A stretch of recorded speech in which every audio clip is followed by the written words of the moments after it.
It really is a big weekend in Athens, cold, which is why we both have sweatshirts on. I'll get to this in a second.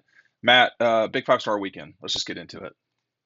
Yeah, a lot of five-star prospects in Athens this weekend. A few of them are there today. We're recording this on Thursday, but a lot of visitors today, tomorrow, and into the weekend. Now, I just want to share a few names. Don't want to share all the names because there is a big visitor list over on Dog Post. So want to make sure everyone checks that out. But it starts with Dylan Raiola, Dean, five-star quarterback, plays out in Phoenix and Arizona.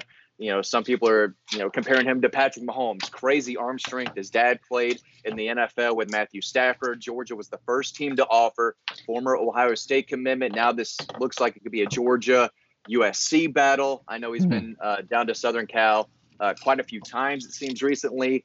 He's kind of a West Coast guy himself, but Georgia's been in this the entire way. And I think they will be in this the entire way. So getting him back on campus is a big, big deal. Tough loss with Buster Faulkner and Todd Monken leaving. He had a great relationship with them, and he's going to stop by Georgia Tech as well just to say hello to Buster Faulkner. Don't think the Yellow Jackets are in the mix for this five-star quarterback, number one player in the country. But, he knows Mike Bobo. Matthew Stafford has told him all about Mike Bobo. He's still close with the family. So that is a big visit. Five-star wide receiver Ryan Wingo in Missouri.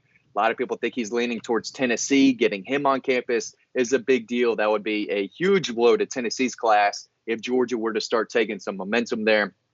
A lot of five stars in the 2025 class. I know people just want to talk about the 24 class, but eventually you're going to have to know about these kids. So the earlier, the better. Daniel Calhoun, a massive 6'5", 330-pound lineman out of Walton High School, was at Centennial, staying in that kind of Roswell, Cobb County area, but he's a big-time target. I think he's the number 4 player in the state of Georgia. He's going to be in town. So, with spring practices starting, Dean, kids from all over the country are, heading to Athens. They want to check out, how the back-to-back national champions do it. They want to see these guys compete. They want to see how the coaches coach. It's good to build a relationship with these coaches if you're these five-star recruits and all, but you want to see them coach, especially in a practice setting, and get after it. And that's what they're going to be able to see this weekend. Yeah, a really good start to this video. I got this sweatshirt from the Bag of Destiny from our friends at Red Zone, who have been awesome. Very cold right now, unseasonably close, 30 degrees when I got up this morning. The other thing is, Matt was talking about all these players that are in town.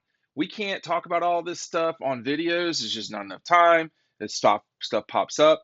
That's what the newsletter's for. Make sure you can get a link to this sweatshirt as well as the newsletter down below. The one thing about, we spent the whole day yesterday, not the whole day, the whole morning, in the practice facility, the indoor practice facility space, whatever you want to call it, Matt, at Georgia, and they're gonna probably use it some this weekend. But there's nothing that this program is lacking right now in terms of competing against its peers. You mentioned SC, Tennessee, didn't talk about Alabama, but I mean, Alabama's going to be in it with these guys, the 25s, 24s. The quarterback situation, help people understand the nuance of Georgia's 2024 quarterback situation.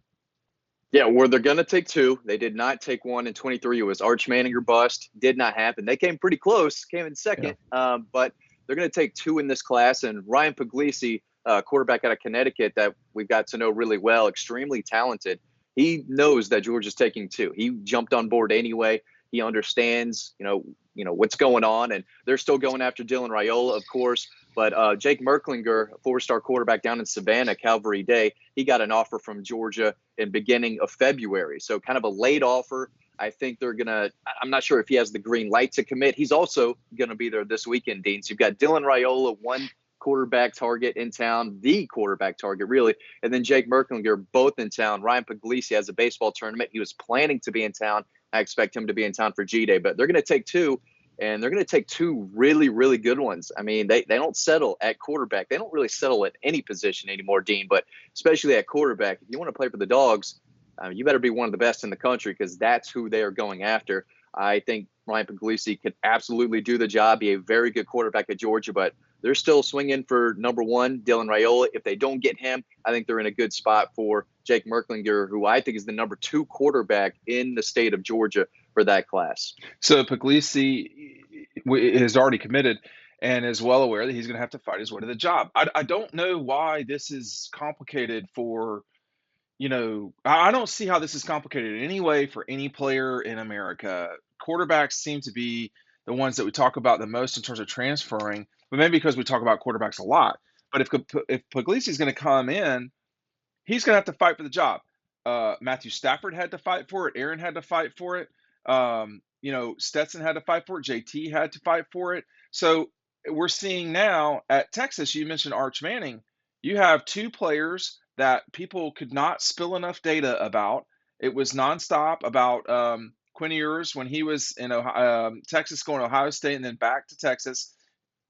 Results were, I would say, mixed to not great.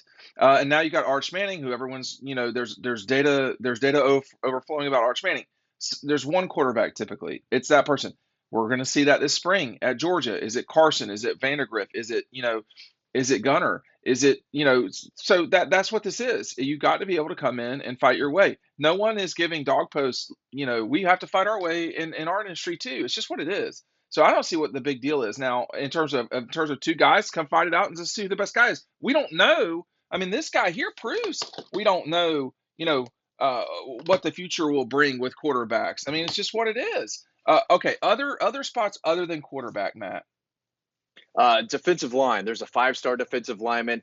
I'm not going to try to pronounce his name, Dean, because I will Okay. butcher it. He's out of Missouri, a top 10 player in the country. 2 5-star defensive linemen from Alabama in the 2025 class are going to be in town. An elite pass rusher down in Charleston County in Georgia, 5-star. He's going to be in town. So a couple of running backs. Before we started this, I had a couple guys tweet me or tag me in tweets saying, "Hey, I'm going to be in Athens this weekend." So 2 guys that I have to add onto the story that I wrote early this morning. So that's going to be a running list. So, whenever you're watching this video, the list is going to be bigger. So make sure you go check that out because it's really turning into a star-studded event. It already is with multiple 5-stars, but a lot of 4-star, a lot of young guys that Georgia fans might not know about right now, but they absolutely will in the future. So it's always a big deal. And yeah, again, back to the newsletter. We You don't just want to miss can't. this stuff. No, you don't. And this is I don't know, maybe not quite 1,000-word report, and it's growing over time. You were talking about Williams from Charlton. Zion Grady, I guess, is another Yeah. guy. There's a lot of high level players who will be here. What does Georgia have to do to get this class? I think is the consensus number one right now. Am I incorrect about that? The 24 Yeah. class for 24. Georgia is Yeah. consensus right now. I expect it to be that way in December too. Just too many good players, not only in the state, but if they can get number 1 player Dylan Raiola, if they Yeah. can flip Jeremiah Smith, who was in Athens last weekend from Ohio State, if Dylan Raiola is not the number 1 player in the country, Jeremiah Smith is. He's committed to the Buckeyes right now. He's out of South Florida, but I saw him in person, and he is the real deal. Just everything you need at a wide receiver. So they're still in the mix for him. So if they get their guys and they clean up at the guys at the top of their board, it is going to be the number 1 class in the country. But I mean, rankings are going to fluctuate 3 or 4 times by then. So you never know, who becomes a 5-star at the end of the process, who kind of drops, who's a 5-star now. So it all depends on the rankings in December, not necessarily what they are now. But if Georgia gets their top guys, this could be one of Kirby Smart's best classes since he's been at Georgia. And that's saying a lot. I don't want to dismiss the rankings completely because, I mean, they are a barometer, but I Yeah. want to add too, with one thing that Matt just said. We've both worked at the .coms. There is a reason for them to fluctuate the rankings. It's called clicks, which equals revenue. I'm not saying it happens all the time, but it happens. So anyway, but you think if they get who they want, they will wind up number 1. We don't have a ton of time left. How does if Georgia's the one, because Alabama really cleaned up in 23. Yeah. We continue to see these two programs fight one another. And Ohio, you mentioned Ohio State a lot, and it goes to my notion of, these are the only 3 programs who have played for the national championship this decade. Very quickly handicap them moving in this 23 class. You think Georgia will end up number 1? What about Ohio State and Bama?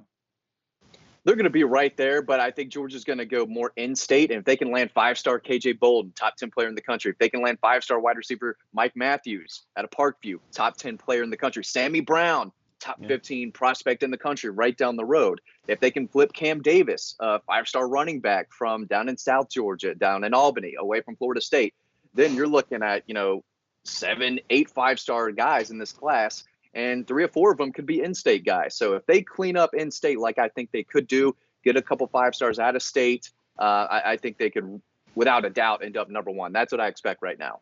All right. Thanks for watching. Are you signed up to the newsletter? If you're not, you're going to miss out on a lot of this stuff. Thanks, Matt.